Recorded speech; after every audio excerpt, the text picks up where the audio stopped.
गफलत में बंदे, नर जाग रे जाग जाग। शब्द सैन सतगुरु की पहचानी, पाया अटल सुहाग रे। शब्द सैन सतगुरु की पहचानी, पाया अटल सुहाग रे। नित्यानंद महबूब गुमानी, परगट पूर्ण बाग रे। परगट पूर्ण बाग रे। और बात तेरे काम ना, संतों शरण लाग रे। के सोए गफलत में बंदे, जाग जाग नर जाग। सत साहेब कर जोरों विनती करूं, धरूं चरण पे शीश। गुरु राम देवानंद जी महाराज ने दियो नाम बख्शीश। कोटि कोटि सजदा करूं, कोटि कोटि प्रणाम। चरण कमल में राखियो मैं बंदी गुलाम।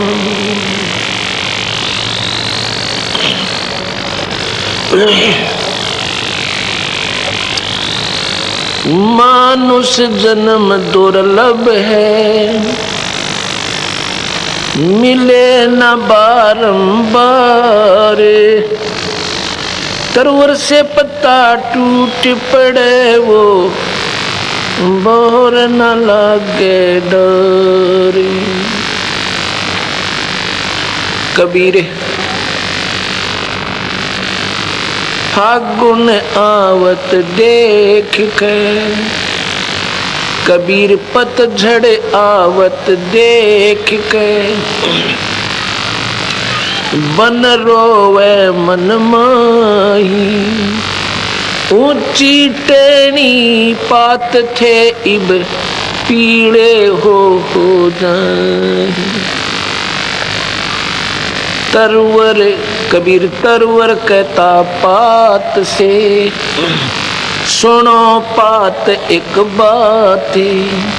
यहाँ की यह रीति है, एक आवत एक जाते। सतगुरु बंदी छोड़ भगवान कबीर साहब एक उदाहरण के द्वारा हम अज्ञानी जीवों को समझाना चाहते हैं। नादानों, आप काल लोक में रह रहे हो, प्रतिदिन ना जाने कितनी घटनाएं अखबार में पढ़ते हैं, पेपर में पढ़ते हैं, न्यूज़पेपर में,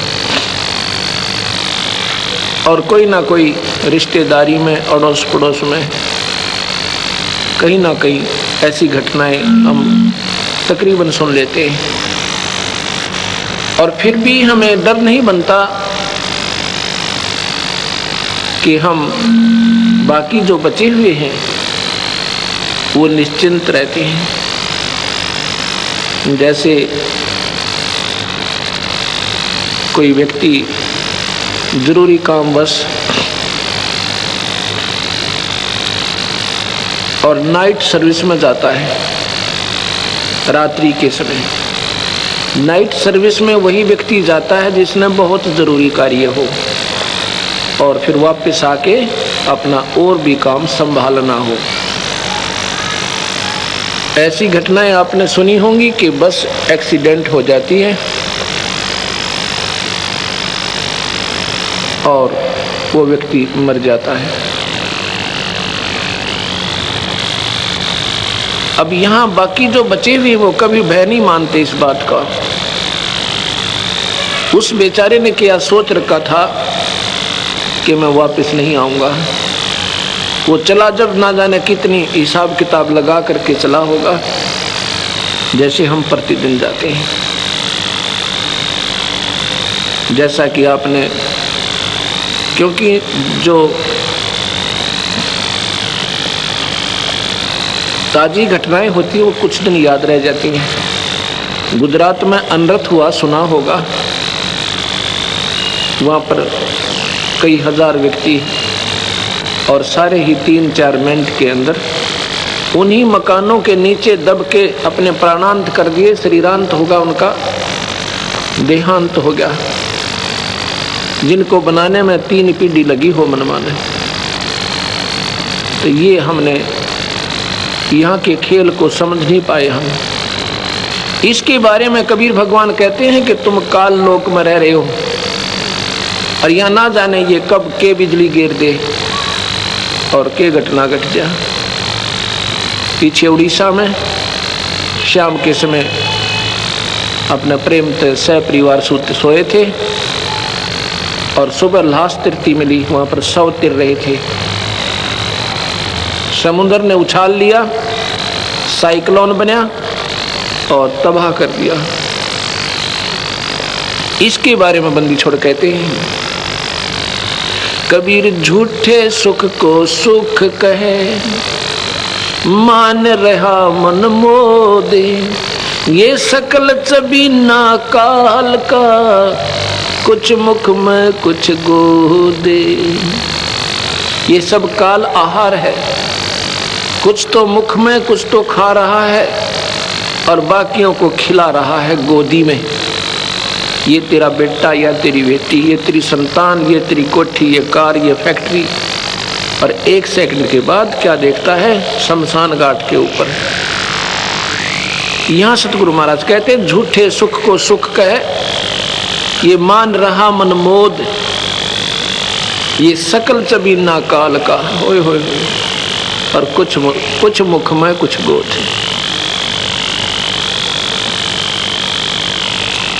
क्या कहते हैं बंदी छोड़? कबीर पतझड़ आवत देख के, बन रोवे मन माही, ऊंची टेढ़ी पात थे अब पीले हो जाए। जब पतझड़ आती है, वो पत्ते जो सारा वर्ष बड़ी मस्ती मारते हैं, ऊंची ऊंची टहनियाँ को ऊपर फड़फड़ फड़फड़ और बड़ी मस्ती में रहते हैं, अब वो पीले होते हैं और गिर जाते हैं और अलविदा कर जाते हैं। ऐसे ही ये शरीर, अब हमारे सफेद बाल हो गए, ये टोकन आ गया ऊपर तक। ईश्वर का इशारा है कि सावधान हो जा, अब कभी भी टिकट कट सके, कभी भी जा सकते हो यहाँ से। और वैसे तो यहाँ इस काल की मर्जी है, कभी भी कुछ कर सकता है, पर यो तो पक्का संकेत है कि पीले पत्ते हुए ना और टूट के गिरे ना, उसी समय गिर जाएंगे, अर्थात कभी भी जा सकते हैं।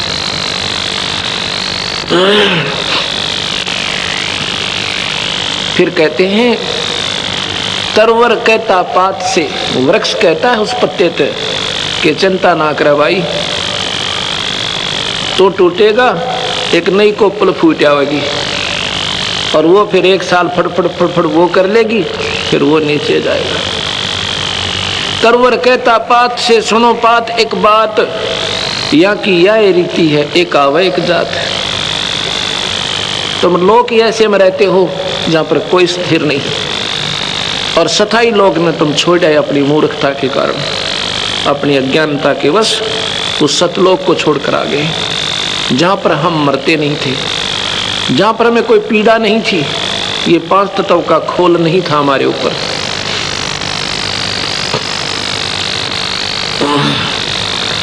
फिर क्या कहते हैं बंदी छोड़, बेटा जाया खुशी हुई, पुत्र हुआ बड़ा आनंद मनाया, खूब बजाए थाल, आवन जावन लग रहा जो कीड़ी का नाल। पुत्र हुआ, खुशी मनाई, राजाओं के बाजे बजे, बैंड बजे, भेरी और शहनाई बजी, गरीब आदमी ने उसकी रीस करी, थाली बजाई, मेरा बेटा हो गया। सतगुरु महाराज कहते हैं कहाँ प्रसन्न हुए नादान, यो तो आवन जावन लगा हुआ जो कीड़ी का नाल। आपने चींटी देखी होंगी, वो लाखों की संख्या में इधर भाग रही हैं, लाखों की संख्या में इधर भाग रही होती हैं, वो कीड़ नाल दिखाई देता है ना, आपने कभी देखा हो, उनको 1 मिनट की फुर्सत नहीं होती। तो ऐसे ही 1 लाख प्राणी यहाँ से रोज जाते हैं और 1.25 लाख नीचे ना रहे मनुष्य शरीरधारी, और तो गिनती नहीं कीड़े मकोड़े कितने मरा। ये मनुष्य 1 लाख ज़्यादा भी हो जाए कोई, बाकी सतगुरु ने ऐसा ही लिखा है। तो यहाँ कहते आवन जावन लाग राज्यों कीड़ी का नाल।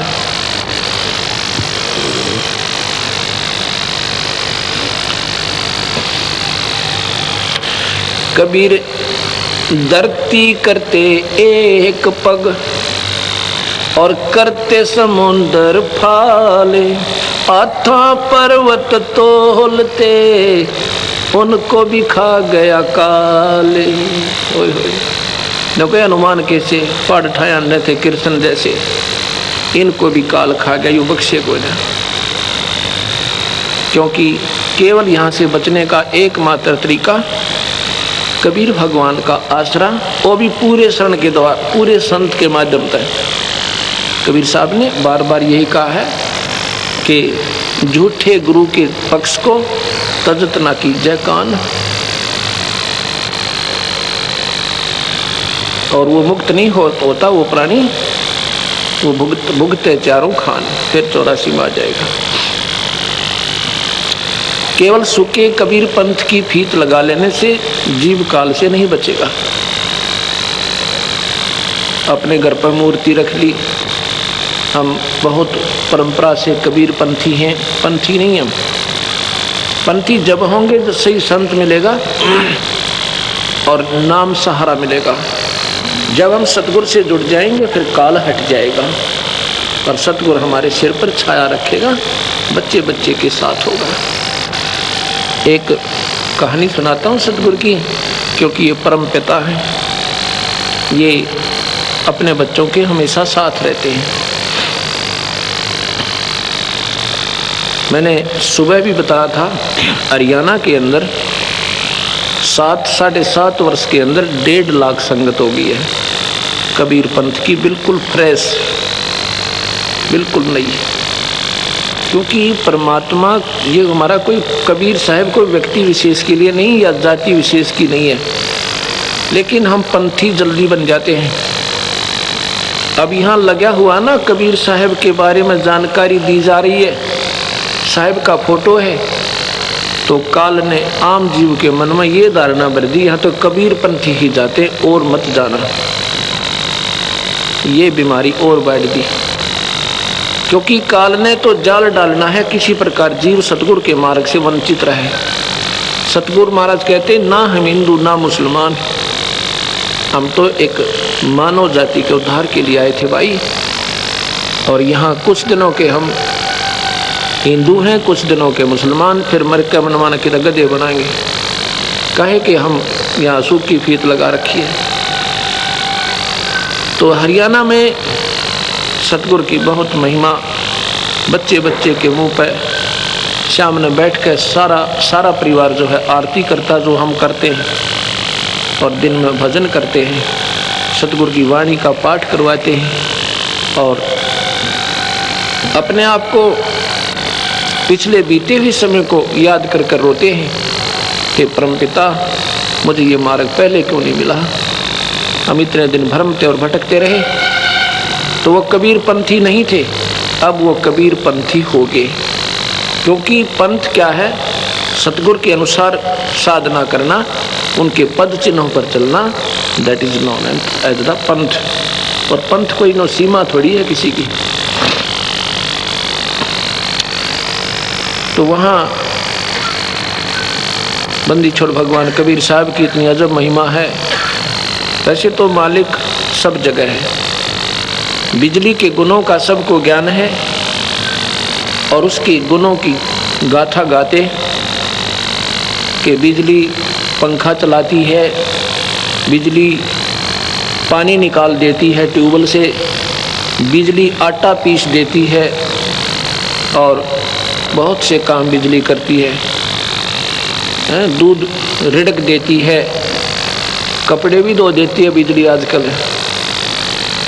अब ये महिमा बना के उसकी बढ़िया बढ़िया लाइन, यानी कोई भजन बना ले, शब्द बना दे, श्लोक बना दे बिजली के, और फिर उसको गाना शुरू कर दे घर पे बैठकर, तू बहुत अच्छी है, तू बिजली पंखा चलाती है, बिजली ये करती है, बिजली वो करती है। ये तो गुण बिजली के हैं जो तुम गा रहे हो। वो बिजली लाभ देगी कैसे? वो प्रोसीजर इससे बिल्कुल न्यारा है। वो तरीका ही भिन्न है जिससे बिजली लाभ देवेगी कैसे। कनेक्शन लेना पड़ेगा, उसका फॉर्म भरना होगा, वो पूरी फॉर्मेलिटीज़ करनी होंगी, और फिर वो जब मीटर लग जाएगा, कनेक्शन मिल जाएगा। जो गुण गाया करते थे, बटन दबाओ, लाभ लो। ऐसे सतगुरु की महिमा गाने वाले संतों की कमी नहीं। मैंने सुबह भी बताया था, कबीर पंथ में शिष्य कम है, गुरु गणे। और वो शब्द गाते हैं, सतगुरु की महिमा सुनाते हैं, कहते हैं फलाना संत सतगुरु की बहुत बढ़िया बानी जानता है। अरे सतगुरु की बानी तो ये लिख रखी कबीर साखी, ये बढ़िया और घटिया क्या होती है? वो तो एक टेप रिकॉर्डर है जो उसने घोटका के सुना लग रहा, वो तो एज ए टेप रिकॉर्डर का काम कर रहा है। और इसमें लिखी हुई सारी ये घटिया नहीं होती सतगुरु की बानी, और उसके मुंह से कोई बढ़िया नहीं बन जाती है। हाँ, हम अलगोजा, हम कान के विषयी हैं, हम सबर पसंद करते हैं। सतगुरु ने कहा है कि कबीर हरि के नाम बिना ये नार कूतिया हो, गली गली भौंकत फिरे टूक ना डाले को। अब इसने सुनकर कलेजा धड़कना चाहिए कि हम कुतिया बनेंगी, और कुतिया बनकर के सलूक होगा अपने साथ। ये डर तो लगा नहीं? कहते नहीं, इस महाराज का बढ़िया गला नहीं था, वो फलाना बहुत बढ़िया सुनाओ था। अरे कोई बात हुई या? तुम तो नशे में हो, फिर आपके हृदय में आप नशा नहीं उतरा आपका। जैसे मैंने दिन में कहा था, कोई मुझे आकर कहे कि आपके चोरी हो गई, और मैं कहूँ कि उसने बढ़िया नहीं बताना आया, आप बताओ। फिर वो गा के बताए आपका चोरी हो गई, तो अच्छा लगेगा। कलेजा धड़कना चाहिए था कलेजे में, और चल पड़ना चाहिए था उसी समय उठकर। अगर शराब ना पी रखी होगी, नशे आदमी कह सकता है इसने अच्छा नहीं सुना, आप सुनाओ। ऐसे ही ये इतने दुख की बातें, और फिर कहते नहीं वो अच्छी सुनाता था। तेरा गजब हो, तेरे हृदय में जगह नहीं बनी ईश्वर की, इसलिए फलाना अच्छा दकड़ा अच्छा। अच्छा तो ये है, उसी समय दर्द हो, उसी समय हृदय के अंदर कसक उत्पन्न हो, और त्याग दे बुराई, लग जा सतगुरु चरणों में, अपना कल्याण करवा ले, तो बात हुई। तो ऐसे ही हम गाने और बजाने पर नहीं उलझना चाहिए। तो जो प्रसंग चल रहा था वहीं फिर आते हैं कि सतगुरु की जो महिमा है,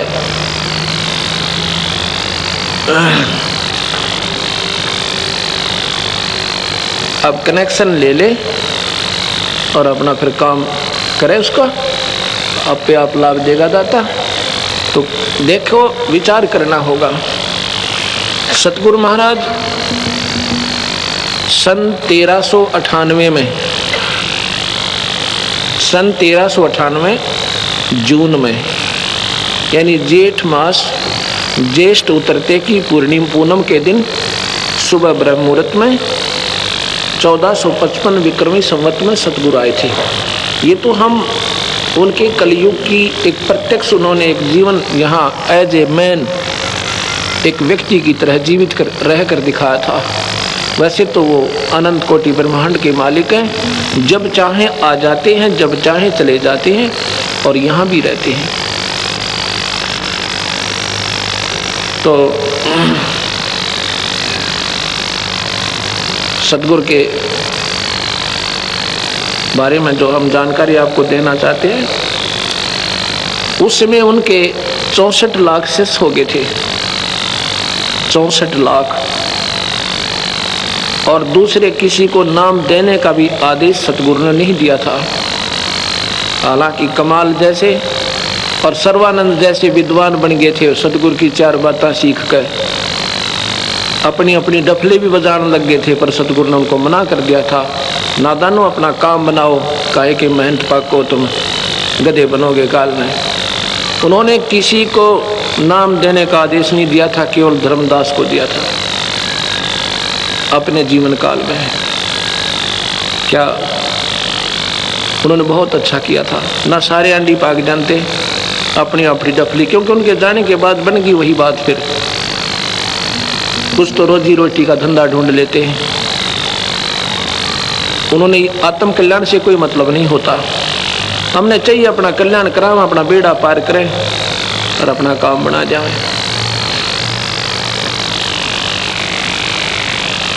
क्योंकि भले ही हमें जानकारी भी हो जाए सतगुरु के बारे में और हमें ये भी ज्ञान हो जाए ये पूर्ण परमात्मा है, और हम बताने भी लग जाएं दुनिया को, पर हम उसका लाभ नहीं दे सकते।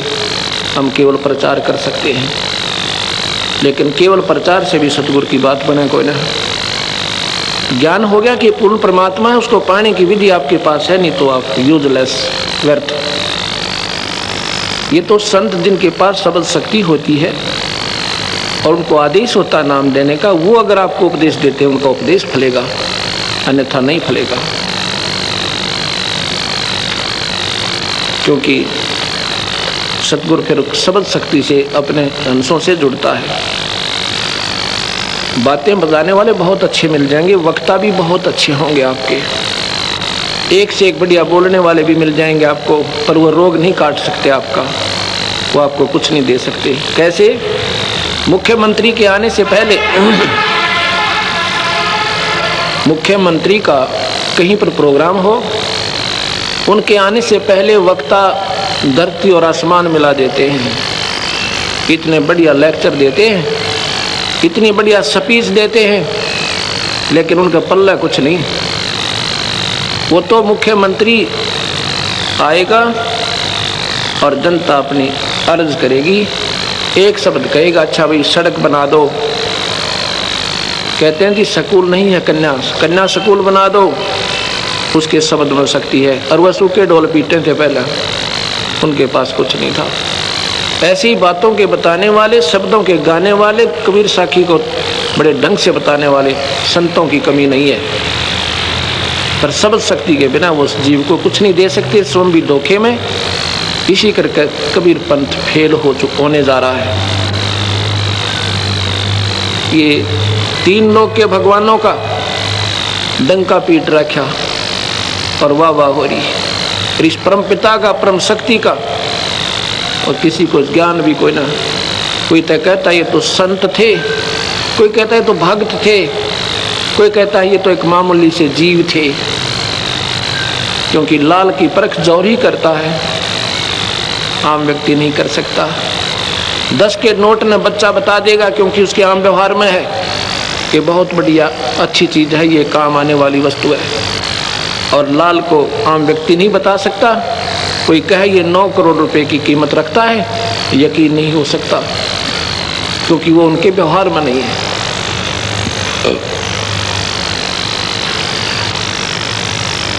एक समय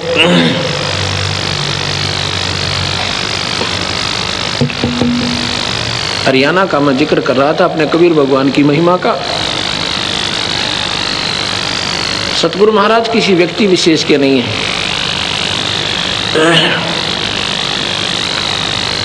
जींद जिला है हरियाणा के अंदर, एक जींद जिला, उसमें एक श्यामा दीक्षित नाम के राजस्थान के रहने वाले एक बहन है, उनके पति का नाम नवरत्न दीक्षित है। वो राजस्थान के अजमेर साइड के ही रहने वाले, शायद पानी गंगानगर साइड के, और वो दिल्ली के अंदर उन्होंने अर्बन स्टेट में कोठी बना रखी है। वो बहन श्यामा दीक्षित, उसने कहीं दूसरे संत से नाम भी ले रखा था। और एक हमारी शिष्या भगतमती शशि, वो सामने टी स्टॉल पर बैठी है, माई बहन जो टी स्टॉल ये बुक स्टॉल पर जहाँ पर ये फोटो सतगुरु के स्वरूप बेचे जा रहे हैं, साथ में वो पुस्तकें देते हैं, कैसेट वगैरह, वो वहाँ सेवा कर रही है, फ्री ऑफ मतलब सेवा माई हुई है। और ये हेड मिस्ट्रेस है हाई स्कूल की। कोई ने सोचा वो बावड़ी सी बैठी होगी, हेड मिस्ट्रेस एट प्रेजेंट है, छुट्टी लेकर आ जाती है सेवा में। और क्योंकि ये कहती है जी मैंने आपके मिलने से पूर्व मैंने कोई संत नहीं छोड़ा, मैंने कोई पंथ नहीं छोड़ा, जहाँ जहाँ मैं गई 20 साल से कंटिन्यूस ट्राई में थी, पर मुझे स्थान अब मिला, ये कहकर रोने लग जाती है। ये और वो श्यामा दीक्षित एक ही गुरु की शिष्या थी पहले। इसने जब ये मार्ग मिला सतगुरु का, कबीर भगवान की महिमा से परिचित हुई, पढ़ी लिखी इंटेलिजेंट थी, जल्दी बात को समझ गई, और फिर इसके अड़े हुए काम सतगुरु ने मिनटा में दूर किए, तो फिर ये बहुत प्रभावी हुई। इसने उस अपनी सहेली से कहा कि आप भी आ जाओ गुरुदेव के पास, आप नाम बदल लो। वो कहती है आपके गुरुदेव कहते हैं माता मत पूजो, हनुमान भी मत पूजो, व्रत भी मत रखो, कनागत सरहद भी मत निकालो। मैं नहीं ले सकती वो नाम। क्यों? क्योंकि मैं तो माता की बहुत तगड़ी पुजारन हूँ। मैं तो बचपन से माता के ऊपर इतनी आसक्त हूँ कि नवरात्रे करती हूँ, आठा का व्रत रखती हूँ, मैं माता को नहीं छोड़ सकती। एक दो सत्संग भी सुना, पर वो कर्महीनता के कारण सतगुरु से जुड़ी नहीं। लगभग 2 वर्ष हो जाते हैं। एक दिन वो वही श्यामा दीक्षित इसी शशि प्रभा के साथ हमारे पास जींद आश्रम में आती है, रोती है, आंखों से आंसू नहीं सूख रहे हैं, कहती है महाराज जी मुझे नाम दे दो। मैं कहने लगा भाई आप तो मैंने पहले भी देखा है, अक्जी देखा है, मैं अभागिन थी, मैं पापन थी, मैंने आपकी महिमा को समझी नहीं। फिर शशि ने बताया कि ऐसे ऐसी बात है जी, इसने सत्संग भी सुने थे, और ये कहती थी कि मैं माता को नहीं छोड़ सकती। मैंने कहा आज भी माता को तूने त्यागना होगा, वो प्रोसीजर जो सीधी जो साधना तू करती है ऐसे नहीं करना, हम देंगे उस माता की पूजा जैसे तूने करनी है ऐसे करेगी। वो बोली जी त्याग दूंगी। मैंने कहा अब कैसे समझ आई आपके कि मेरा सत्यानाश हो गया? सत्यानाश कैसे होता है? जिसको घर पे कनक भी ना हो खाने के लिए, पड़ोसियों ने 2 बोरी गेहूं की डाली जब उनका आटे का काम चला पेट का, और उसकी कितनी संपत्ति थी। जींद मेन बाजार के अंदर एक गारमेंट्स की दुकान थी अपनी, जिसकी अपनी कीमत लगभग 10 लाख रुपए की, और 1 लाख रुपए का उसमें सामान भी होगा। गारमेंट्स का बहुत ज़्यादा मेन कीमती सामान होता है। एक 10 लाख रुपए का कारखाना लगा रखा था हैचरी का, 3 गाड़ियाँ थी। कहती आज हमारे पास साइकिल भी नहीं है और आटा भी दूसरों से खा रहे हैं। उसने कहानी बताई कि शशि ने मुझे बहुत कहा था तू आजा गुरुदेव की शरण में, पर मेरी बुद्धि भ्रष्ट हो रही थी। बचपन से ही संस्कार पड़े हुए थे, राम और कृष्ण की भक्ति और माता की पूजा, और गुरुजी भी बनाई रखे थे। और दूसरा मेरे ऊपर क्या असर हुआ कि एक दिन मैं अपनी कोठी से निकलकर शाम के 5 बजे, गर्मियों के दिन थे, ऐसे टहलने चल पड़ी। देखती हूँ एक बढ़िया सी कोठी में और माता जी का जागरण हो रहा है। उस जागरण की आवाज़ जो मैंने सुनी, माता की जय बोली जा रही थी, मेरा तो गीसा गल गया, इतना आनंद आया। और पहुँच गई कोठी में, पहली बार गई थी वहाँ। प्रतिदिन ही 5 बजे से 6 बजे तक सत्संग होता था, जागरण होता था माता का। देखी तो सैकड़ों बहन और भाई वहाँ पर विराजमान थे। और बड़ा फोटो माता का 8 भुजा वाली माता का रखा हुआ था, ज्योत जग रही थी। मैं जब बैठ गई, मुझे 5 मिनट बैठी न हुए, इतने भी माता के पास एक औरत ऐसे बेहोश पड़ी थी। उसमें से आवाज आई कि श्यामा दीक्षित, श्यामा आगे आ जा, श्यामा मेरे पास आ जा। मैंने सोचा कोई और श्यामा होगी, मैं तो आज प्रथम बार तो आई हूँ, मुझे कौन जानता होगा। नहीं उठी। 3-4 आवाज लगाई, एक व्यक्ति खड़ा हुआ, कोई श्यामा है बहन आगे आ जा, माता बुला रही है। तो मैं खड़ी हुई और श्यामा कोई थी नहीं, मैं वहाँ पहुँच गई। तो औरत बोलती है, उसमें माता बोल रही है, कहती तू मेरी 1 नंबर की भक्तनी है और 14 महीने मेरी अखंड जोत लगा दे, बुझने मत देना दिन रात, तेरी मौज मचा दूंगी। कहने लगी मैं तो और सोने पर सुहागा हो गया, बहुत खुश हुई। ये भगवान, इतने व्यक्तियों में माता ने मुझे ही चुना। घर में ब्योंत बढ़िया था, अगले दिन नहा धोकर अखंड जोत शुरू कर दी। 14 महीने, 14 महीने में मेरा सत्यानाश हो गया, सर्वनाश। कोठी बिकी, वो दुकान बिकी, वो कारखाना बिक गया। 3 कार थी मारुति, तीनों वह बिक गई। और एक बच्चे की सजा हो, यानी उसको किसी झूठे सच्चे केस में कैद हो गए। वो मतलब उसकी जमानत भी नहीं हो पा रही थी। फिर मैंने कहा कि अब तू कैसे आ गई? कहती है माता दिखाई दी मुझे स्वप्न में, नहीं तो अब भी नहीं आती। क्या हुआ? उसने कहा कि श्यामा आपका नाम लेके अगर जान बचाना चाहती है उस सतगुरु हंस के पास पहुंच जा, और तेरे मेरे बस की बात नहीं तेरे इस दुख ने निवारण करने की।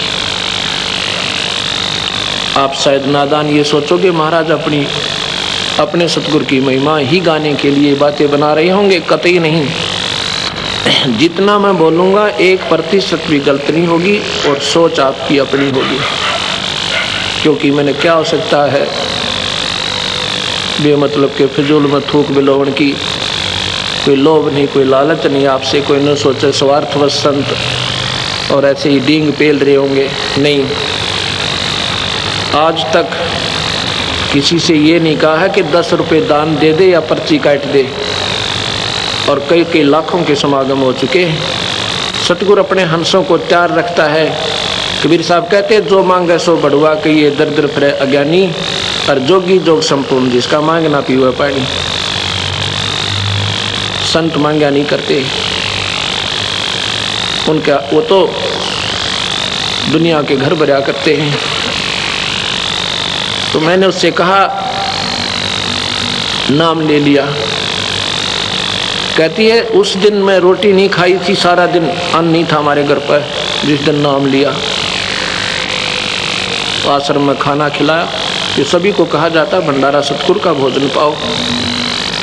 फिर एक भक्त हमारा, उनके वहाँ हम चाय पीने गए, वो साथ गई। सारा दिन हमारे साथ रही, रो रही थी। 3 दिन इंतजार किया था उसने मेरा, मैं नहीं जा पाया था किसी कारणवश। कहती है जी मैं रो रो के वापस जाती थी आश्रम से कि मैं बहुत कर्महीन हूँ, क्योंकि मुझे भगवान नहीं मिल सकते। नाम लेकर गई थी। 1 हफ्ते के बाद उसका लड़का रिहा हो गया, बरी होगा। अब उन्होंने लगभग 1.5 वर्ष हो गया नाम लिए ना। 3 लड़के और एक उसका पति और वो स्वयं, उन चारों को नौकरी मिल गई सतगुरु की कृपा से, और उनकी वो मौज होगी। अब वो रोती है और दुनिया को कहती है ये तो सतगुरु फ्री में देता है, ये लाभ तो आपको फ्री ऑफ कॉस्ट। जो असली मूल दुख आपका जन्म और मरण का, वो सतगुरु काटेंगे।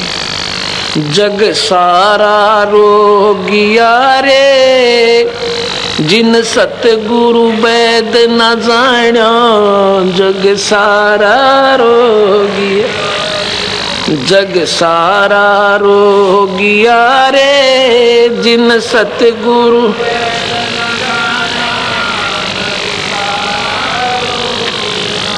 जग सारा रोगिया रे, जिन सतगुरु वेद न जाण्या। जन्म मरण का रोग लग्या है, तृष्णा बडरी खांसी। जन्म मरण का रोग तृष्णा बडगी खांसी। आवागमन की डोर गले में पड़ी, काल की फांसी। जग सारा जिन सतगुरु वेद न जाण्या। जग सारा रोग, जग सारा रोगिया रे,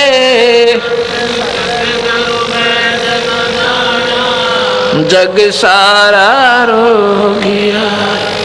साचा सतगुरु कोई न पूज, झूठे जगपतियासी। साचा सतगुरु कोई न पूज, झूठे जगपतियासी। अंधे की बागही अंधे न मार्ग कौन बतासी। जग सारा रो अरे, जिन सतगुरु वेद न जाण्या। जग सारा रोगिया रे,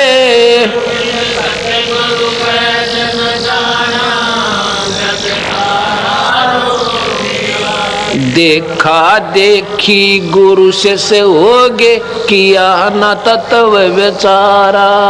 देखा देखी गुरु से होगे, किया न तत्व। गुरु शिष्य दोनों के सिर पे काल ठोके पंजारा। जग सारा अरे, जिन सतगुरु वेद न जाण्या। जग सारा रोगिया रे,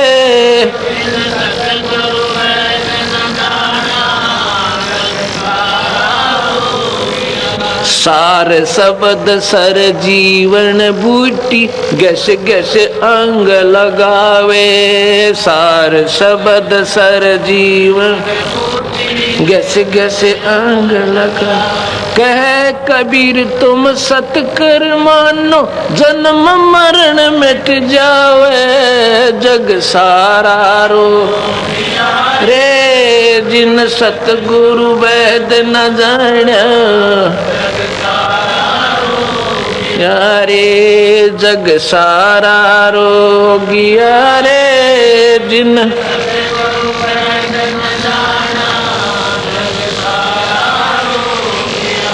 सार शब्द सर जीवन बूटी, गस गस अंग लगावे।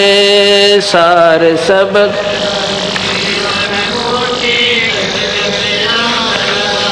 कहे कबीर तुम सतकर मानो, जन्म मरण मिट जावे। जग सारा जिन सतगुरु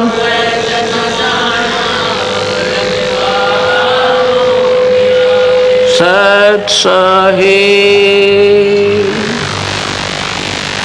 अब जो मैंने आपको बताया कि वो परिवार अगर उससे कोई मिला है, जिसके पास भी जाता है जाती है वो पूरा परिवार, सारे परिवार ने नाम ले लिया।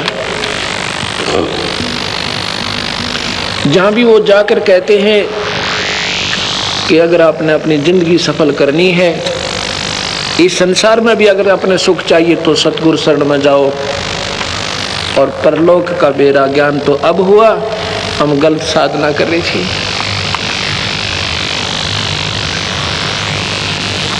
अब एक और बताता हूँ। सतगुरु महाराज किसी एक व्यक्ति विशेष के नहीं हैं, वो पूर्ण परमात्मा है, उनके सब बच्चे हैं।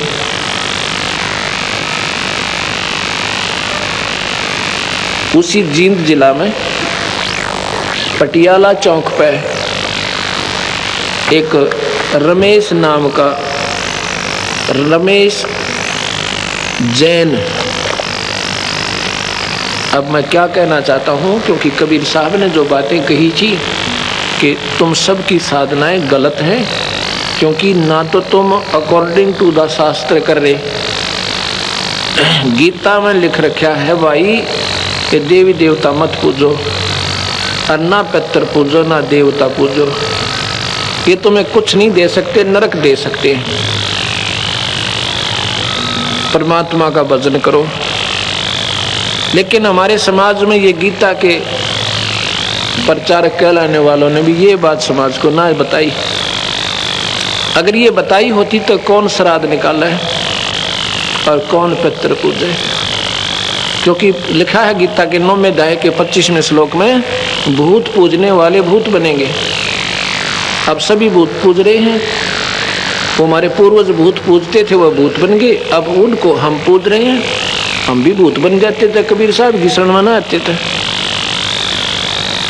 और देवी देवता पूजने वाले देवी देवताओं के वहाँ नौकर लगेंगे स्वर्ग में, उनके बच्चे खिला करेंगे, उनके पैरे पपड़े रहा करेंगे हैं, और उसके बाद गधे बन जाएंगे, देवता भी और उनके वह सेवक भी।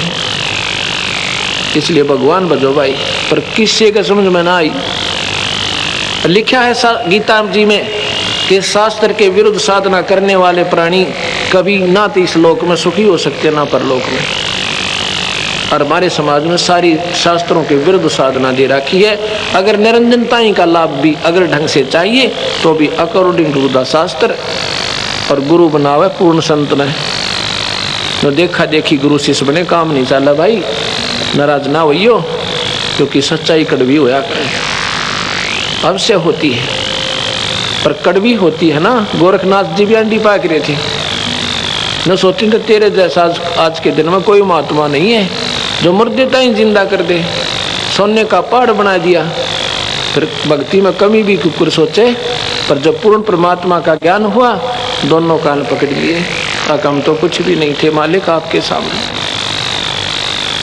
तो ऐसे जो महापुरुष होते हैं वो अपना जीवन बदल लेते हैं, या मान बढ़ाई तो काम चल रहा है कोई ना।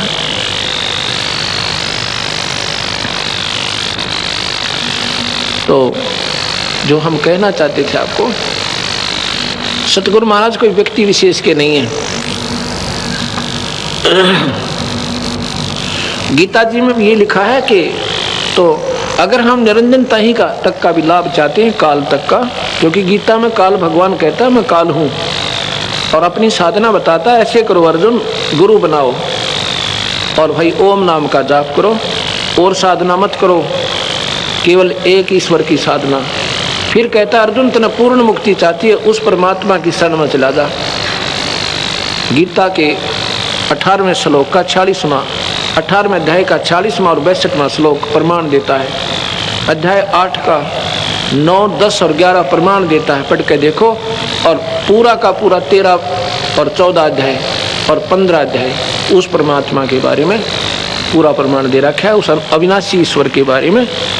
उसका भजन करो भाई, पूरी मुक्ति वो देगा, और वो सबका पालन करता है, वही सबका जो है ना परमात्मा पूज्य है। लेकिन हमारे समाज में उल्ट साधना डाल दी। वो रमेश जैन, उसके घर में 5 सदस्य, 6 सदस्य, 2 लड़के, 2 लड़की और 2 स्वयं। एक बड़ी लड़की, दूसरे नंबर की, और फिर 2 लड़के जुड़वा। जब वो सतगुरु की शरण में आए इस दास के माध्यम से, वो छोटे लड़के जो जुड़वा हैं वो 7 वर्ष के थे। उस समय उस परिवार की क्या हालत थी, बड़ी से छोटी लड़की, उसको मिर्गी के दौरे पड़ते थे। मिर्गी, उस समय वह लगभग 10 वर्ष की होगी। दोनों लड़के जब से जन्म से पैदा हुए थे, उनके ऊपर लगभग 3 लाख रुपए वो स्वयं बताता था लग चुके, और ट्रीटमेंट चल रहा था। उसकी पत्नी का नाम कमलेश है, उसको दमे की बीमारी थी, दमे की बीमारी थी।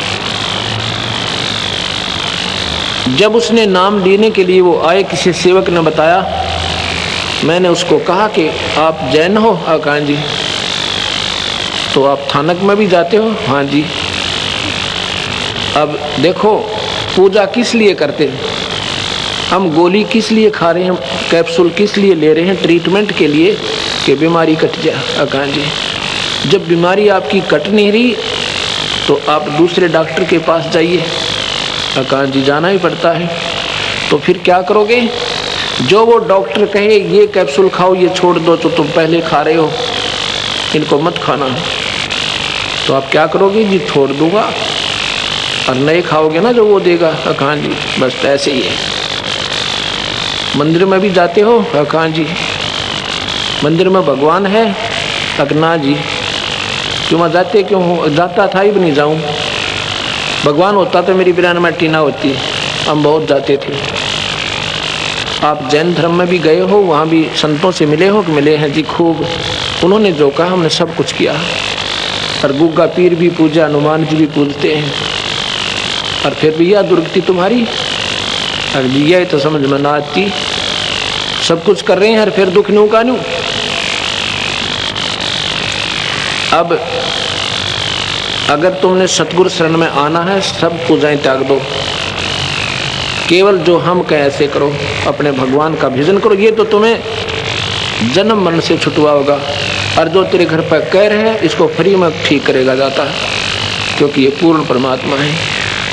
ये तो मुफ्त में रूंगे में देते हैं कि ये भोली आत्मा इस दुख के पहाड़ से हल्का होने से शायद भगवान बचेगा। वैसे तो नहीं बचा जा सकता। उस दिन उसने कहा जी जैसे आप कहोगे वैसे करेंगे। पक्के जैनी थे हम, एक नंबर। पर आज मैं तौबा बोल चुका हूँ। एक दुकान है सपे उसकी, ये हार्डवेयर की, और पेट गुजारा तो दूर रहा, शर हो गए लाखों रुपया दुनिया की, कर्जा हो चुका है। उस दिन उस पूरे परिवार ने नाम लिया, पूरे परिवार ने नाम लिया। बीड़ी शराब मांस तम्बाकू कभी नहीं छूना। कहते जी मांस अंडे तो हम खाते नहीं, शराब भी नहीं पीते और ना बीड़ी पीते, ये तो हम पहले से ही नहीं करते। वह बहुत अच्छा। एक दिन भी अगर पी लिया ना, ये नाम खत्म होगा। और पूजा नहीं करनी। अगर एक दिन भी दूसरी पूजा कर दी तो हमारा नाम खत्म हो जाएगा, नाम नहीं रहेगा तुम्हारे पास। सतगुरु अपना हाथ उठा लेंगे। कबीर साहब कहते हैं 100 वर्ष तो गुरु की पूजा, एक दिन आन उपासी, वो अपराधी आत्मा पड़े काल की फांसी। 100 वर्ष गुरु के अनुसार साधना कर लीजिए। एक दिन भी अगर माता ढोकली हनुमान जी की वहाँ पर आरती गाय दी, सतगुरु हाथ नहीं आपके ऊपर रखेंगे। वो अपराधी आत्मा कहते हैं फिर नरक में जाएगा। बहुत समझाते हैं पर ये इतने डरे हुए हैं लोग, काल ने इतने दुखी कर रखे हैं, घबरा जाते हैं अपने बच्चों की खैर के लिए। काल की पूजा करते करते भी खैर नहीं रहेगी आपकी, क्योंकि वो खैर के लिए थोड़ा ही पाल रखा उसने तो खाने के लिए पाल रखा हमें। खैर तो सतगुरु के चरणों में हो सके, होगी, पक्का होगी, और कहीं नहीं होगी। उन्होंने जी नाम ले लिया 9 महीने तक। उसी दिन 15 दिन के अंदर अंदर जब सच्चे, क्योंकि दुखी प्राणी जब सब जगह से हताश हो जाता है वो सतगुरु चरणों में रुकता है। 9 महीने तक ना वो उसकी पत्नी का दमा, दोनों बच्चे स्वस्थ, लड़की की मिर्गी ठीक। अब आप न सोचोगे ऐसा, क्योंकि जो परमात्मा की महिमा से परिचित नहीं है वो लोग, वह सूखे, वह अपनी फिजूल की व्यर्थ जो है अपना जीवन गंवा रहे हैं। जो ये कहते हैं ऐसा नहीं हो सकता, वैसा नहीं हो सकता, हमने ये प्रदर्शनी लगा रखी है। कमाल को जीवित किया बदली छोड़ने, कमाली को जीवित किया। रामानंद की गर्दन काट दी थी सिकंदर लोधी ने, हाथ के सपर से जीवित कर दिया। कई अनाड़ी कहते हैं अब मैं मारूंगा माखी, जीवित कर दे। अरे हम कौन करने वाले, मालिक करते हैं। कहते हैं ऐसा हो ही नहीं सकता। जो ऐसा कहते हैं वो भक्त नहीं है, उनमें अंश नहीं है ईश्वर का। भक्ति तो नजदीक भी नहीं उन लोगों के। एक समय की बात है, दो भक्त जो है साधना कर रहे थे। एक 40 वर्ष से एक 4 वर्ष से। एक दिन कहते हैं नारद जी आ जाते हैं।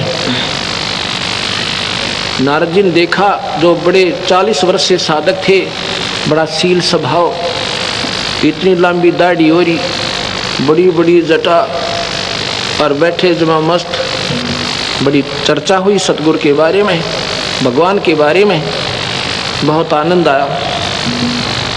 उसके बाद वो दूसरे के पास जाते हैं जो 4 वर्ष से साधना पर लगे थे, उससे भी बातें होती हैं। ऐसे सिलसिला कई महीने चलता रहता है।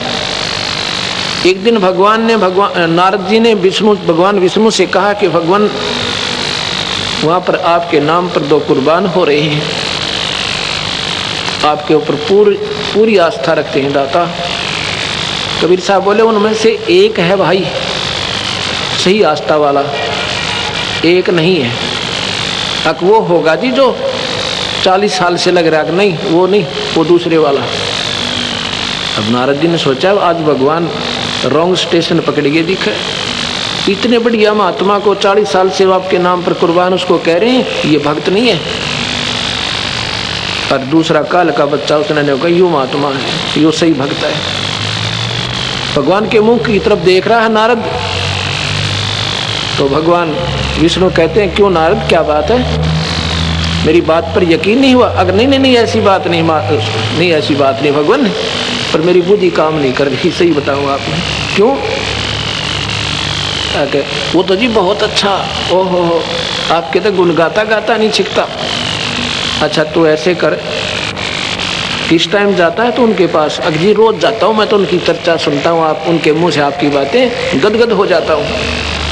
किस टाइम जाता है? सुबह 10 बजे। आज तो 2 बजे जाना, कल तो 2 बजे जाना। अच्छा, और वो देरी का कारण पूछें तो ऐसे ऐसे बताना, फिर वो क्या प्रतिक्रिया करें वो मुझे बताना।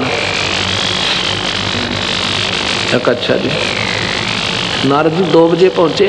पहले गए उस पुराने महात्मा दौरे जो 40 साल से बैठा था। वो कहता है ए रिसीवर, आज इतनी देर लगा दी? ओहो, आप आते हो ना, बड़ा आनंद आता है, ईश्वर चर्चा करते हैं, आपके मुख कमल से भगवान की चर्चा सुनकर गदगद हो जाता हूँ। तो नारद जी कहने लगे भाई क्या बताऊँ, कुछ देर होगी। क्या कारण था?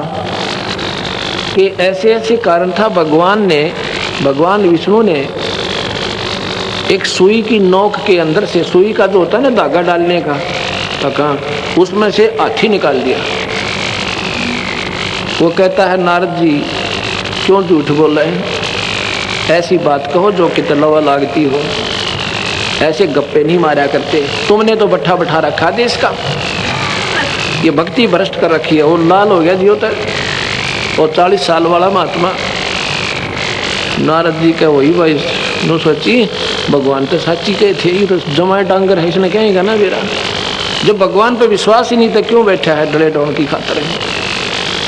फिर गया दूसरे के पास, उसने भी कारण पूछा कि रिसीवर बहुत लेट आ गए, आपसे तो हमारा इतना लगाव बन गया, आप नहीं आते तो आनंद नहीं आता है। वो कहता है भाई क्या बताऊं, कहूँ तो डर लगा है, और ना कहूँ तो डटा ना जा मेरे पे, रुका नहीं जाता। बता दो फिर क्या बात हुई? कि भाई ऐसे ऐसे भगवान विष्णु ने सुई की जो है ना धागा डालने वाला, उसमें से हाथी निकाल दिया। और भाई मैं तो देख इस इंतजार में बैठा रहा, कैसे निकालेंगे। वो कहता है ए नारद जी, वो सारी पृथ्वी ने निकाल दे, ये तो एक अच्छी की बात करी आपने। उस महात्मा की उस 4 साल के साधक के चरणा में सिर टेक दिया नारद जी ने। धन है तेरी माँ ने जिसका जन्म लिया। जो भगवान पर विश्वास नहीं करते उनका कोई फायदा नहीं भक्ति करने का। और ये ऐसे नहीं वैसे नहीं, ये भगवान की डिक्शनरी में नहीं है। परमात्मा जो चाहे सो कर सकता है। अगर ऐसी आस्था है तो भक्ति कर रहे हो, ना तो डरे ढो रहे हो।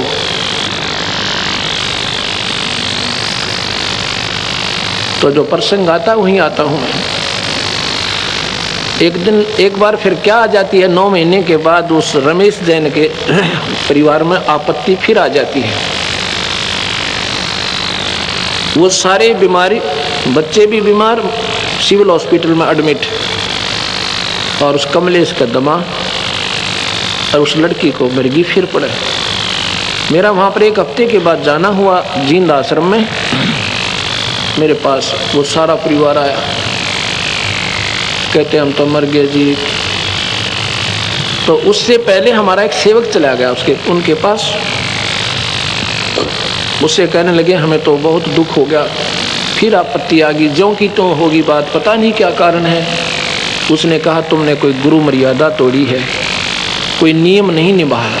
अक नहीं, रमेश जैन को मालूम नहीं हुआ लड़की गड़बड़ कर रही, वह कमलेश गलती कर गई, और उसको उसके पति ने मालूम नहीं था। वो ठीक कहता जी हमने कोई ऐसा कानून नहीं तोड़ा सतगुरु का, जो उन्हें नियम बताए थे हम बिल्कुल ठीक चल रहे हैं, और 9 महीने तक हमें कोई तकलीफ नहीं थी। अब पता ना क्या हो गया। तो वो घर चला जाता उससे पूछता बहन तू सच्ची बता दे, नहीं ऐसा नहीं हो सकता, जो परमात्मा 9 महीने तक तुम्हारा दुख निवारण कर सकता वो सदा के लिए भी कर सकता है। कहा जी ऐसा तो है, पर फिर उसने देखा पीछे बरंडे के अंदर एक कुछ जंतर मंत्र से कर रखे। उससे पूछा ये क्या किया है तूने? वो कहती भैया ये गुग्गा पीर की पूजा कर दी मैंने। अब वो बोला वो गुग्गा पीर फिर बढ़ गया था रे, वो गुग्गा पीर काट दिया था मुश्किल से सतगुरु ने, वो काल वो गुग्गा पीर फिर आ गया तुम्हारे, जिसने पूछोगे वो तो आवेगा भाई। तो फिर वो रमेश बहुत नाराज होता अपनी पत्नी से कि तूने जुल्म कर दिया, ऐसा क्यों किया, मुझे बताया क्यों नहीं?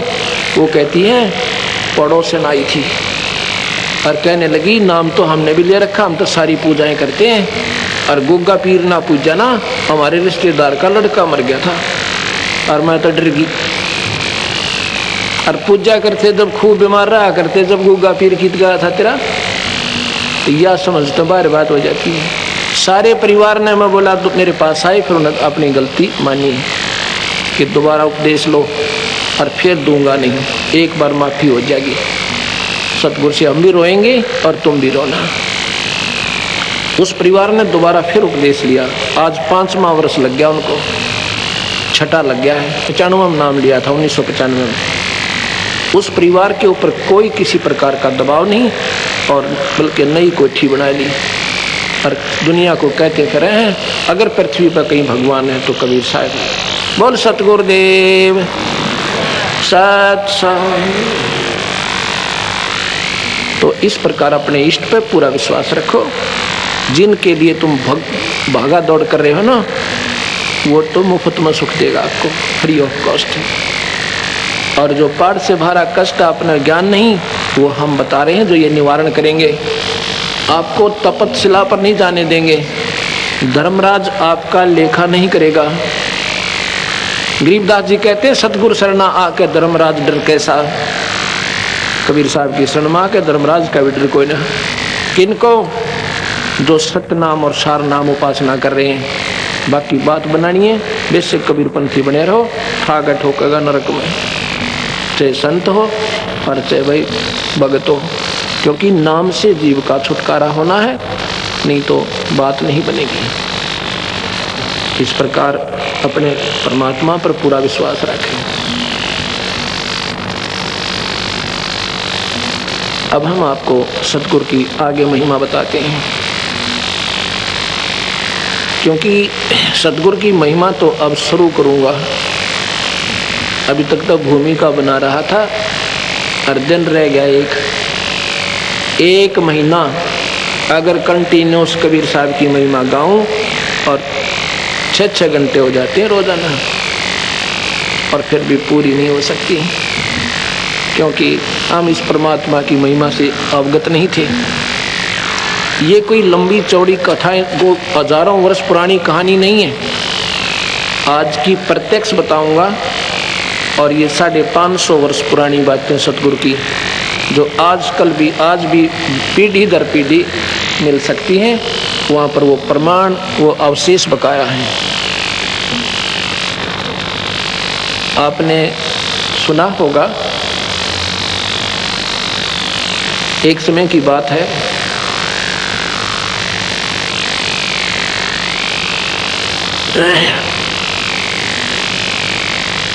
वीर देव सिंह बघेल काशी नवाब, उन्होंने अपने बाग में सत्संग करवा रखा था। ये राजा लोग कैसा जागरण करवाते हैं, कैसा सत्संग करवाते हैं। मेरे जैसे किराए के संत उनको आमंत्रित कर देता है और वो पूजा के लालच में इकट्ठे हो जाते हैं और उनको कहता है वहाँ बाग में बैठ के सत्संग कर दो। और अपने चेले चपटे हुए बैठे होते हैं, उनके नौकर नाकर वो आकर बताओ जी इसने बहुत बढ़िया अच्छी बातें बताई, इसने बहुत अच्छी बताई, इसने बड़ा बढ़िया गाना गाया। जो उनको आकर कह देते हैं ये अच्छी सराहना कर देते हैं, उसको औरों को 1-1 रुपया दक्षिणा देता है, उनको 10-10 दे देता है और वह कूदते जाकर। ना राजा का कोई असर, ना उनका कोई कल्याण। ऐसे सत्संग हो रहा था, सत्संग हो रहा था और कबीर भगवान भी जा बैठे, क्योंकि वो साधु बैठे सारे बड़े बड़े आसना पर, उनके गद्दे ला रखे। राजा घर में कमी क्या की थी, 2-2 गद्दे बिछाकर बढ़िया चादर बिछा रखी उनके नीचे, और भगवान जाकर नीचे बैठ जाते हैं। क्योंकि जिस लाल ने भले ही जमीन पर रख दे, लाल ने भले ही किसी फटे पुराने कपड़े में बांध दे और चाहे तिजोरी में रख दे, उसकी कीमत उतनी ही रहती है, वो कम नहीं होती। और कौडी ने चाहे अलमारी में धर ले, चाहे तिजोरियाँ के तीसरे ताले के अंदर रख ले, उसकी कौडी कीमत रहेगी, ज़्यादा नहीं होती। साहब बैठे हैं और वो महात्मा लोग अपनी अपनी गा रहे हैं। जब सभी ने अपने अपने सत्संग सुना लिए, एक कहता है भगत जी आप भी सुनाओ। परमात्मा को तो भगत जी कहते हैं। कहते हैं भगत जी आप भी सुनाओ। कहते हैं महात्मा ने सबको सुना ही दिया, बाकी छोड़ा ही कोई नहीं, क्या सुनाओ। नहीं नहीं आप भी सुनाओ कुछ। सतगुरु बोले मैं सुनाऊंगा ना, यहाँ कोई नहीं रटेगा, सारे भाग जाओगे। नहीं नहीं ऐसी क्या बात है, सुनाओ। क्यों नहीं सुनाएंगे। ईवा कोई तो रामकृष्ण के गुण गावे, को हनुमान जी के गुण का बता रहा, और कोई देवी की महिमा, अपनी अपनी डफली, अपने अपने राग। सतगुरु ने फिर शुरू किया, सारी कहानी बताई। कहते हैं भाई ये ब्रह्मा विष्णु महेश भी नासवान परमात्मा है, ये 3 लोक के ईश्वर हैं, इनको भी काल खाएगा और तुम सब काल के मुंह में हो। उस पूर्ण परमात्मा का भजन करोगी और पूरे संत तक लेकर जब बात बतेगी। वो तो जी लाल हो गए सारे, कहते तू कौन कहाँ से आ गया है, क्या कृष्ण से भी बड़ा है कोई। मैं कहूँ था ना भाई मेरी एक नहीं सुनोगे, क्योंकि दर्द होता कड़वी चीज सुनकर। एक उनमें से चल गया, राजा के पास जाता है, कहता जी एक सिरफरा आया हुआ है और पता नहीं क्या क्या कहता है। कहता ये कृष्ण जी से ऊपर कोई शक्ति बताता है और अपने आप को कहता है मैं खुदा हूँ, मैं अल्लाह हूँ, मैं भगवान हूँ। और जी वो तो बहुत गलत बोलता है, और गलत के बोला हुआ नो की नो बता रहे थे सतगुरु, पर वह सच्चाई कड़वी होती है। राजा ने कहा कि उसको लाओ बुला के यहाँ पे। एक छड़ीदार गया, सिपाही, उसने कहा कि चलो तुझे राजा बुला रहा है, क्या डींग मार रहा था तू यार। सतगुरु कहते हैं भाई राजा को अगर गरज है ना यहीं आ जाएगा, आपा नहीं जाते। उन्होंने जाकर दी नमक मिर्च लगा के कहा कि क्या जानूं तेरे जैसे राजा 300 फिरते हैं, वो तो बहुत अहंकारी है, वो तो आपको भी कुछ नहीं मानता। राजा वीर सिंह देव बघेल उसके 16 दिन आते हैं, उसके भाग जगाने गए थे मालिक वहाँ पे। उनको तो लगना नहीं था कि वो तो सारे अंडी पाक रहे थे महात्मा थे, उन्होंने तो मानना नहीं था, पर वो जरूर सुलझ गया। वो वीर सिंह गया वहाँ पे। वीर सिंह जब नजदीक आया ऐसे क्रोधित होकर, सतगुरु का आसन 1.25 हाथ ऊपर था जमीन से, उसी को दिखाई दे रहे थे ऐसे जमीन से ऊपर, और तो नीचे बैठे, वो जमीन से इतना ऊंचे सथाई मालिक। अब वीर सिंह का तो पानी पड़ गया, चरणों में दंडोत प्रणाम किया। बख्श दो मालिक, बख्श दो। हमारी इतनी औकात, सब एक सीधी में लंबे हो जा। तो और देखें, ये तो पति गर्म होकर चले थे वहां से, क्या हो गया राजा को। वो सतगुरु ने आसन पर स्थित हो जाते हैं नीचे जमीन पर, कहते हैं मालिक क्या बात थी, मुझे भी सुना दो। आया था बकवाद करने, फिर कहता मुझे भी बता दो, कोई ऐसी शक्ति है। सतगुरु कहते हैं मैं को पागल थोड़ा ही हूँ, जो मैं वैसे ही थोड़ा ही कह रहा था राजा। उन्होंने ये सारी सृष्टि रचना सुनाई। राजा ने प्यार तो सुनी, क्यों भगवान बैठे दिखे उसने सामने। पूरी सुनकर कहता भगवान एक समस्या और आई, क्या कि मैंने गुरु बना रखा है। कहाँ है, कौन है तेरा गुरुदेव? कि मेरे गुरुदेव जी फलाना राम तपस्वी कांसी हैं वो, आप उनसे पूछो जाके कि जो मैंने बातें बताई हैं क्या ये गलत है। सतगुरु को तो जानी जान थे, मालूम था। कहने जी उनसे अभी नहीं पूछ सकते। क्यों? वो तो गुफा में बैठे हैं। गुफा में बैठे हैं, क्या मौन धारण कर रखा है जी उन्होंने, बोलेंगे नहीं। अब नहीं, कितने दिन? 3 वर्ष तक। 3 वर्ष में चेला मरा 3 पे, और गुरु जी बोल रहे कोई ना। एक बात बता भाई वीर सिंह जी, जैसे तेरे गुरुजी साधना कर रहे हैं, क्या तू कर सकता है ऐसे? गुफा में बैठ के बाल बच्चे छोड़ के और मौन रह कर तपस्या, यानी बिल्कुल खाना पीना भी त्याग दे। कहते हैं जी वो तो उपवास भी रखते हैं, केवल फलवाहार कर रहे हैं। आप कर सकते हो वहाँ जाकर ऐसी तपस्या? ना जी हम पे कहाँ छूटे, ये परिवार, ये घर बार, राजकाज। तो तेरे गुरुदेव पार होएंगे मौन रख के, फलो आहार करके। उनकी साधना तो यही है, क्योंकि वो स्वयं भी कर रहे हैं, तो अनुयायियों ने भी ऐसे ही करनी चाहिए, तभी तो बात बनेगी। या कैसे और बन सकती है? अब वो समझदार तो थे ही। अब देखो सतगुरु ने कितनी गजब, इतनी अच्छी लीला की है। कहते हैं गृहस्थी पार नहीं हो सकते, फिर गृहस्थी क्यों डले ढोए भाई? जब पार ही नहीं हो सकते फिर क्यों भक्ति करते फिरें? ये तो हमारा अंधेरा हटाने के लिए सतगुरु आए थे कि घर में रह के अपना काम करके बच्चों की परवरिश करते हुए आप पार हो सकते हो। केवल एक नाम आश्रय और पूरे संत का नाम ले लो। तो जी हम तो ऐसे नहीं कर सकते, फिर आप उसकी उस संत से चाहते क्या हो? जब वो स्वयं ही साधक है, वो साधना कर रहा है, इनकम्प्लीट है वो। अरे जो साधना वो कर रहा तुम नहीं कर सकते कि नहीं जी, फिर तुम तो फेल। कहाँ जी कति पक्के फेल। फिर अब तू सोच भाई, अगर वो नाम तुम्हें दे भी रखा 3 लोक का जन्म और मरण और 84 का, भाई ये गीता पढ़ के देखो, उसमें कह रखा अर्जुन तेरे मेरे असंख्यों जन्म हो लिए। और ये भी नहीं है कि हम आगे ना होंगे और पहले नहीं थे, अर्थात जन्म मरण मिटे नहीं। और सतगुरु कहते हैं मैं 1 मिनट में मिटूं भाई जन्म मरण को, मेरी शरण में आ जा, कभी जन्म नहीं होगा, सतलोक ले चलूंगा। और पूरा नाम जप विधिवत रहे, मेरी साधना कर। तो वीर सिंह जियों ने चरण पकड़ के और नाम ले लिया, भाग जग गए उनके। अब नाम ले लिया, सतगुरु ने प्रथम स्टेज का नाम दिया। 3 स्थिति में सतगुरु नाम को पूरा करते थे।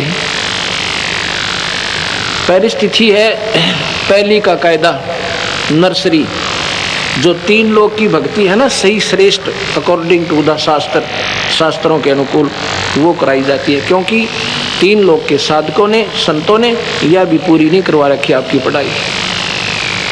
उसके बाद सतनाम देते थे सतगुरु, ये भी देख लेते थे ये कितना रुकेगा तेरे आपके वचनों पे। उसके बाद सतनाम दिया करते थे। जो मैं आपको पहला नाम देता हूँ ये हमारा मूल मंत्र नहीं है, ये तो फर्स्ट एड है। उसके बाद सतनाम दूंगा। दोबारा जब यहाँ कभी सतगुरु की कृपा होगी आएंगे, ये 4 महीने आपने ये अवश्य जाप करना होगा। उसके बाद आपको दूसरा सतनाम दिया जाएगा।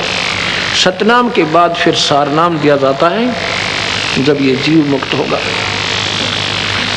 अब यहाँ कई बातें होती हैं। कबीर साहब धर्मदास को सीधे मिले थे, उनको नाम भी दिया था और आगे नाम देने के लिए आदेश भी दिया था। उन्होंने क्या नाम दिया था उनको, ये पूरा प्रमाण है। और साथ में ये कहा था कि जिसके पास सार शब्द नहीं है धिक्कार है उसका जीवन। सतनाम तो है ही, लेकिन जिसके पास सार शब्द नहीं है उसका जीवन व्यर्थ है, वो साधक पार नहीं हो सकता। अब यही तो समस्या है कि ना तो हम सतगुरु के शास्त्र से परिचित, किसी ने कान पकड़ रखा, किसी ने टांग पकड़ रखी है। एक समय कहते हैं 5 अंधे थे, वो कहने लगे भाई हमने कोई हाथी दिखा दे। एक कहने लगा हाथी दिखा दे। भाई तुम देखोगे कैसे कि हम अपने हाथों से काम ले लेते हैं आंखों का। वो कहने लगे अच्छा भाई हाथी तो हम दिखा देंगे। ऐसे कोई गांव में आ रहा था, ऐसे रोटी मांगनी है हाथी के साथ, उसको कह दिया भाई 2 मिनट हट जाए, हाथी दिखा दे। वो अब चारों तरफ वो अंधे छोड़ दिया हाथी का। अपनी अपनी अनुभूति करने लगे, अपना अपना एक्सपीरियंस उन्होंने देखा कि एक ने तो पैर मिल गए, उन पैरों को नीचे से ऊपर तक खूब अच्छी तरह निरीक्षण करता है। एक का काना का हाथ लग गया, वो कानों के ऊपर से खूब अच्छी तरह उनको देख रहा है कि वो पूछे तो बता दूंगा कैसा होता अच्छी। एक पूछड़ को, एक सूंड को और एक पेट पर का हाथ फेरा। 5 आगे देख कर रास्ते में पूछा कहाँ गए थे सूरदास, कि हाथी देख कर आए हैं भाई। तुमने हाथी देखा कैसे भाई? अग देखा क्यों, हम बता दे पूरा पूरा। अग बताओ होता है। एक कहता हाथी होता है थंब जैसा, थंब खंबा नहीं होता, क्योंकि उसने पैरों का निरीक्षण कर रखा था। वो कहता हाथी थंब जैसा होता है, पिल्लर अनप्लस्टर्ड पिल्लर हो है ना जो, बोला ऐसा होता है। एक बोला ये झूठ बोलता है, हाथी होता है पाइप के सा, वो सूंड पर के हाथ फेर रहा था। तीसरा कहता नहीं नहीं हाथी होता सूप जैसा, सूप माने छाछ, वो कानों के ऊपर से पूरी निरीक्षण कर रहा था। चौथा कहता है ये तीनों झूठ बोल रहे हैं। हाथी होता है पटे जैसा, वो पूछड़ पकड़ रहा था, पूछ के दूम पर क्या हाथ फेर रखा था, एक्सपीरियंस कर रखा था। तीसरा कहता नहीं नहीं हाथी होता है दीवार जैसा, कच्ची भींत हो ना, प्लास्टर मड प्लास्टर कर रखा हो, मिट्टी की लिपाई कर रखी हो, वो पेट पर हाथ फेर रहा था। वो 5 लड़े आपस में।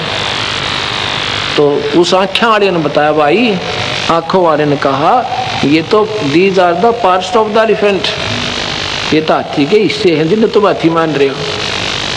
इन सब को मिला के हाथी, और वो जो उसकी सही स्थान है वो तुमने देखा है ना, जो कमर पर